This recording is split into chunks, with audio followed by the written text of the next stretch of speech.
অন্তর্বর্তী সরকারের উপদেষ্টাদের উদ্দেশ্যে বিএনপির সিনিয়র যুগ্ম মহাসচিব অ্যাডভোকেট রুহুল কবির রিজভী বলেছেন, যারা ছাত্র জনতাকে হত্যা করেছে তাদের বিচার করা ছাড়া কিভাবে আপনারা সংস্কার করবেন?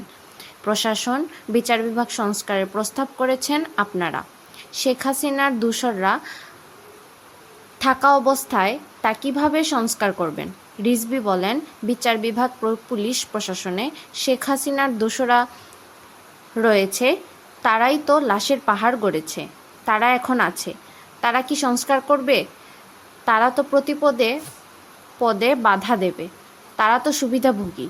তারা শেখ হাসিনার আস্থাভাজন। শেখ হাসিনা তাদের লালন পালন করেছে। শনিবার দুপুরে বিএনপির ভারপ্রাপ্ত চেয়ারম্যান তারেক রহমানের নির্দেশনায় ছাত্র জনতার আন্দোলনে নিহত শহীদ জহিদুজ্জামান তানভীরের পরিবারকে সমবেদনা জানানো শেষে সাংবাদিকদের এসব কথা বলেন তিনি।